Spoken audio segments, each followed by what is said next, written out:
paano gamitin ang multi-tester analog sa pang-check ng supply sa outlet, battery at kapasitor.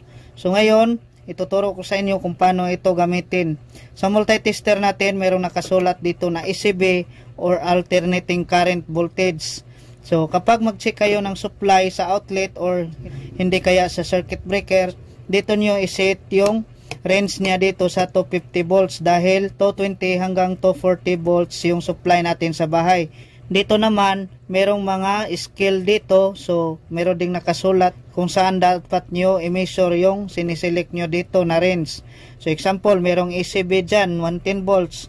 So, sa linya dyan, may nakasulat na 10, 50 at 250. So, dahil 250 volts yung siniselect natin to, so dito tayo mag-reading sa 250. Example, merong outlet dito, so try natin i-check, nakasit na yan sa 250 volts ECB or alternating current voltage. Merong outlet dito, tapos i-check na natin.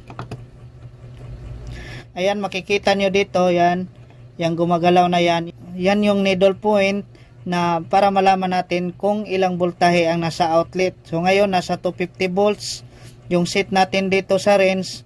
Tapos may nakasulat dito na 50, 100, 150, 200 at 250. So ibig sabihin dito 200, itong sa gitna naman nasa 125. So dahil lagpas ito ng dalawa, so nasa 230 volts tayo ngayon.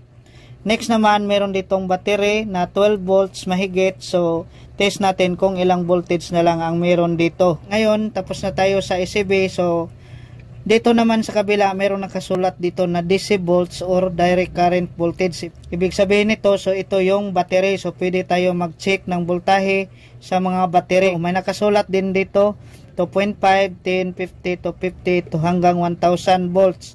Dahil yung battery ay nasa 12 volts lang mahigit, so select natin dito sa 50 kasi lagpas na siya. Hindi na natin ma-reading kasi nasa 10 lang yung mababa, walang 15. Sa battery naman, kapag mag-reading kayo, same lang yung scale dito sa battery at AC volts or alternating current volts. So, dito pa rin tayo magre-reading.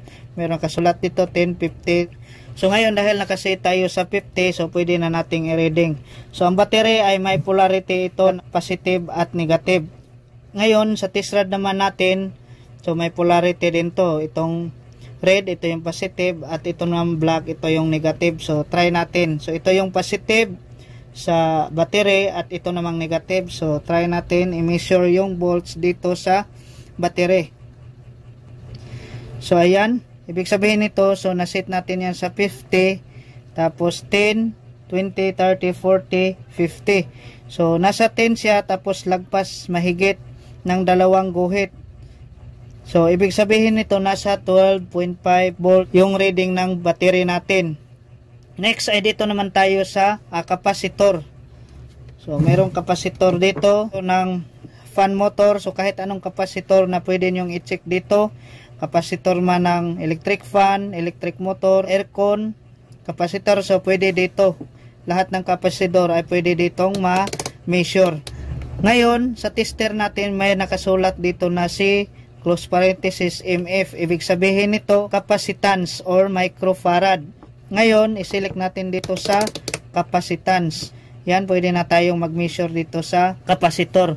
Sa kapasitor naman, may nakasulat dito na ilang microfarad. So, basahin nyo lang dyan sa mga kapasitor nyo dyan. 2 microfarad yung capacitance nito. At try natin. Ngayon, ilagay na natin yung test rod. Ayan. So, pumatak siya sa dulo at bumalik pa unti-unti. Ibig sabihin yan, goods yan. So, yan yung pagtester ng kapasitor guys. Pero, pag magtester tayo nito, hindi natin alam kung ilang capacitance na lang ang sa loob nito. Mas maganda kapag bumili kayo ng tester, so doon na kayo sa digital para mas ma-measure niya yung exact na laman ng capacitance dito sa kapasitor natin. Ngayon, dito naman tayo sa resistance. Ngayon, meron tayo ditong outlet. So, try natin gamitin yung resistance. So, ibig sabihin nito, pag ganitong resistance, ay troubleshooting na yan. So, continuity ang hinahanap natin dito. So, ganito, mag-check ng outlet kung sira na ba or hindi pa. So, ngayon, sa tester natin, may nakasulat dito na times 1, times 10, times 100, at times 1K. Ibig sabihin nito, guys, resistance to. So ito merong symbol dito na ohms, so ito yung resistance. So ngayon kapag mag-trouble kayo ng outlet, so select nyo lang ito sa times 1, tapos pagdikitin natin yung rod. Yan, may resistance yan or continuity. Kapag yung needle point ay hindi pumunta dito sa 0, so ito yung selector niya dito. Yan, ikotin nyo lang hanggang pumunta siya sa 0. Yan. Next, tapos na tayo mag-select dito sa resistance. So try natin kunan ng continuity itong outlet kung connected ba dito sa plug at dito naman sa outlet mismo. So ngayon, pag mag-trouble tayo ng resistance dito, itong test rod natin, man-negative man o positive, so kahit ano, pwede nyo ilagay dito yan. Pagdikitin nyo, itong dalawang linya. Kapag yung needle point natin ay gumalaw dito, ibig sabihin, connected yung plug natin papunta dito sa outlet. So itong isa, so dito natin ipasok yung isang test rod natin. Pag gumalaw ito, ibig sabihin may continuity. Yan. So may continuity yan guys. Yan. So ibig sabihin yan, connected itong plug natin papunta dito sa line 1. Ito namang pangalawang butas, ito yung line 2. So check din natin.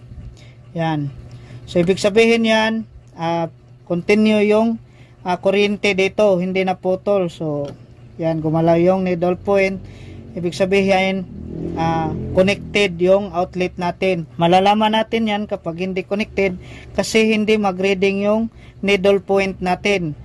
So possible yan may putol yung linya ng wires kapag hindi nag-reading dito yung needle point natin or walang continuity. Yan, merong continuity yan. So ibig sabihin goods yung outlet natin.